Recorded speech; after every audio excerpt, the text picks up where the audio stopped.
नमस्कार दोस्तों, जय हिंद, वंदे मातरम। सभी दोस्तों को वेलकम, अभिनंदन है शिक्षक भर्ती के चैनल जायसवाल कोचिंग सेंटर पर। दोस्तों मैं आपके साथ जायसवाल सर। दोस्तों बेहतरीन प्रश्न लाया हूं आपके इस वीडियो पर। संस्कृत पेडागोजी के महत्वपूर्ण प्रश्नोत्तर रहने वाले हैं। यहाँ पर इम्पोर्टेंट क्वेश्चन विथ आंसर रहने वाला है। तो आइए शुरू करते हैं। इसकी पिछली क्लासेस देखना चाहते हैं, आई बटन पे लिंक आएगा, आप लोग देख सकते हैं। चलिए शुरू करते हैं। पहला प्रश्न दोस्तों दिया गया है, स्क्रीन पर है। वन लाइनर सभी प्रश्न हैं। यहाँ पर आपको ज़्यादा माइंड पर प्रेशर करना पड़ेगा और तैयारी बेहतरीन यहीं से शुरुआत होनी है दोस्तों। व्यक्ति के मन में रुचि एवं इच्छा पैदा करना तथा उसे कार्य करने के लिए प्रेरित करना क्या कहलाता है दोस्तों। व्यक्ति में, आपके और हमारे में अगर मन में रुचि एवं इच्छा पैदा करना हो तो उस कार्य करने के लिए प्रेरित करना क्या कहलाता है? तो वह कहलाता है शिक्षण ही कहलाता है दोस्तों। क्या कहलाता है? शिक्षण कहलाता है। अगला प्रश्न क्या है? व्यक्ति की कार्य क्षमता में सकारात्मक परिवर्तन लाई जाने वाली प्रक्रिया कहलाती है। दोस्तों व्यक्ति में, आपके कार्य क्षमता में अगर सकारात्मक परिवर्तन लाई जाने वाली जो प्रक्रिया होती है वह क्या कहलाती है? तो वह प्रक्रिया ही प्रशिक्षण कहलाती है। क्या कहलाती दोस्तों? व्यक्ति की कार्य क्षमता में सकारात्मक परिवर्तन लाने वाली जो प्रक्रिया होती है वही आपका प्रशिक्षण कहलाती है। संस्कृत शिक्षण की सफलता हेतु विधि नहीं है। देखिए, संस्कृत शिक्षण की सफलता हेतु जो विधि नहीं है वह क्रिया विधि नहीं होती है। अगर संस्कृत शिक्षण में सफलता पाना है तो आपकी क्रिया विधि उपयोगी नहीं होती है। क्रिया विधि सफलता के लिए हेतु उपयोगी नहीं होती है संस्कृत शिक्षण में। वैदिक काल में शिक्षा दी जाती थी। जो वैदिक काल था उसमें जो शिक्षा कैसे दी जाती थी? तो मौखिक रूप से शिक्षा दी जाती थी। वैदिक काल में जो शिक्षा दी जाती थी वह आपके मौखिक रूप में दी जाती थी। ये इंपॉर्टेंट प्रश्न है और शिक्षक भर्ती में बार बार पूछे जा रहे प्रश्न, इसलिए इन प्रश्नों को इंपॉर्टेंट है, इन प्रश्नों को अटेंड करना। सभी मेरे प्यारे भाई बहन, सभी भावी अध्यापक अध्यापिकाएं यहाँ पर कमेंट करेंगे कि शिक्षा के विभिन्न अंगों में विशिष्ट महत्व है। जो शिक्षा के विभिन्न अंग है उनमें विशिष्ट जो महत्व होता है किसका होता है दोस्तों? तो शिक्षा के विभिन्न अंगों में विशिष्ट महत्व आपकी विधियों का होता है। किनका होता है? आपके महत्वपूर्ण जो विशिष्ट अंग वह आपका विधि है दोस्तों। ठीक है, शिक्षा के विभिन्न अंगों में से विशिष्ट महत्व आपका विधि का होता है। अगला प्रश्न है, गुरु के अस्वस्थ होने अथवा बाहर जाने की स्थिति में मेधावी छात्र द्वारा अन्य छात्रों को पढ़ाने के लिए कौन सी विधि अपनाई जाती थी? दोस्तों गुरु जब अस्वस्थ हो जाएं, उनका स्वास्थ्य अच्छा न हो या बाहर जाने की स्थिति में, कक्षा में नहीं है, कुछ कारण के एक अचानक कार्य पर जाने के कारण बाहर चले जाते हैं, तो मेधावी छात्र द्वारा अन्य छात्रों को पढ़ाने के लिए कौन सी विधि अपनाई जाती थी? तो वह विधि होती थी कक्षा नायक विधि। ठीक है, जो भी मेधावी छात्र होते थे, जो जिनका आईक्यू लेवल उच्च होता था कक्षा में जो है, ठीक है, जो इसीलिए उनको कक्षा नायक देता था। ठीक है, इसलिए मेधावी छात्र किसे बोला जाता है? मेधावी छात्र उन्हीं को बोला जाता है जो आपके कक्षा में सर्वज्ञ होते हैं, पढ़ने में विशिष्ट होते हैं, उन्हें ही कक्षा नायक विधि अपनाई जाती थी। अगला प्रश्न देख लेते हैं। विषय को स्पष्ट करने के लिए गुरु किस विधि का सहारा लेते थे? दोस्तों कोई भी विषय है अगर स्पष्ट करना हो तो जो गुरु होते हैं, आप लोग जो हैं, तो किस विधि का सहारा लेंगे आप? अगर आपको विषय स्पष्ट करना है तो भाषण विधि का आप लोग सहारा लेंगे। किसका? भाषण विधि का सहारा लेंगे। अगला प्रश्न देख लेते हैं।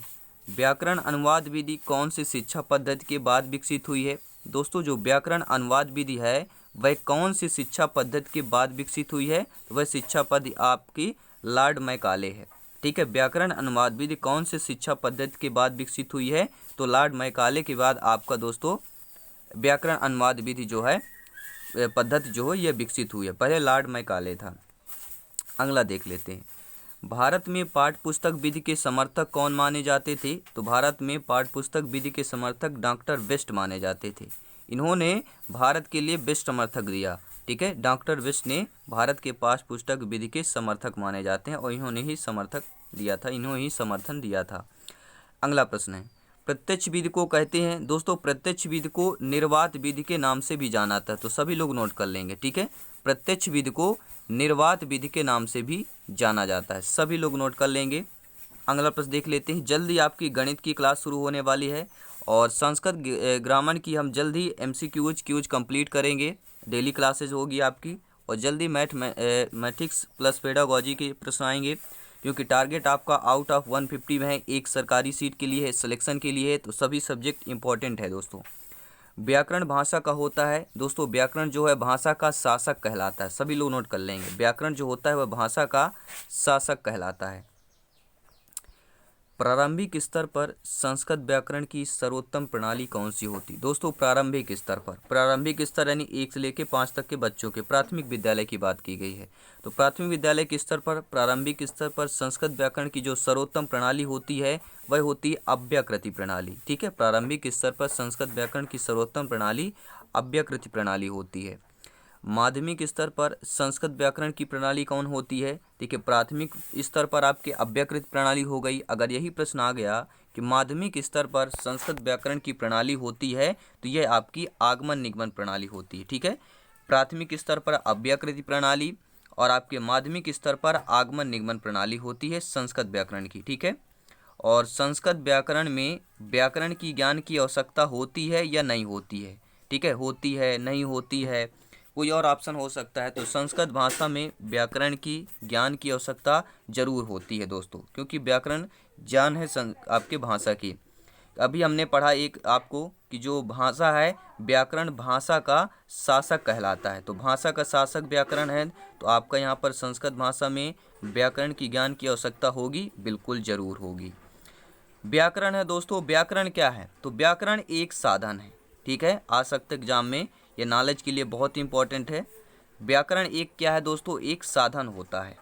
अगला प्रश्न देख लेते हैं। हर्वटी विधि में कितने पदों द्वारा शिक्षण का विधान किया गया है? जो आपकी हर्वटी विधि है इस पर कितने पदों द्वारा शिक्षण का विधान किया गया है? तो यहाँ पर 5 पदों द्वारा किया गया है, सभी लोग नोट कर लेंगे। कितने पद है दोस्तों? 5 पदों द्वारा हर्वटी विधि में शिक्षण का विधान किया गया है। अष्टाध्यायी में सूत्रों का विवेचन कितना किया गया है? तो देखिए अष्टाध्यायी में 8 अध्याय हैं। ठीक है, 8 अध्यायों का आपका अष्टाध्यायी बना है। इसके आपके जो रचनाकार है पाणिनि है, महर्षि पाणिनि है। और अष्टाध्यायी में सूत्रों का विवेचन कितना? 4000 सूत्रों का विवेचन किया गया है। तो बहुत ही इंपॉर्टेंट है प्रश्न था, सभी एग्जाम में संभावित प्रश्न है। अगला प्रश्न देख लेते हैं। व्याकरण की नवीनतम विधि कौन मान जाती है दोस्तों? तो व्याकरण की जो नवीनतम विधि है वह सूक्ष्म शिक्षण विधि मानी जाती है। सभी मित्रों को जय हिंद है, इंकलाब जिंदाबाद। उम्मीद है आप लोग वीडियो अभी तक लाइक कर दिए होंगे। अगला प्रश्न यह है कि व्याकरण का प्रमुख कार्य क्या होता है? दोस्तों व्याकरण ग्रामर का प्रमुख कार्य क्या होता है? भाषा का विश्लेषण करना ही व्याकरण का प्रमुख कार्य होता है।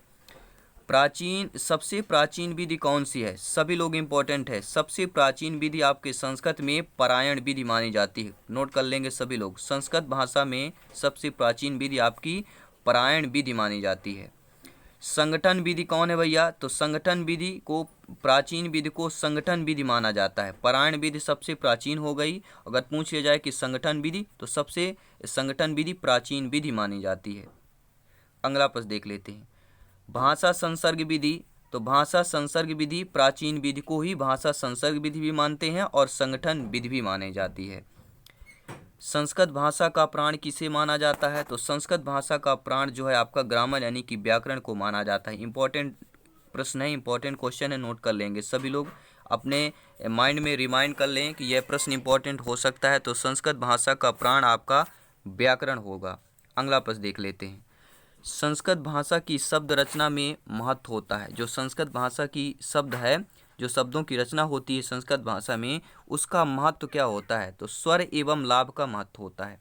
संस्कृत भाषा की शब्द रचना में स्वर एवं लाभ का महत्व होता है। संस्कृत भाषा के अध्ययन से होता है। दोस्तों जो संस्कृत भाषा का अध्ययन है उससे क्या होता है? उससे क्या होगा? यहाँ पर प्राच्य साहित्य का ज्ञान होता है।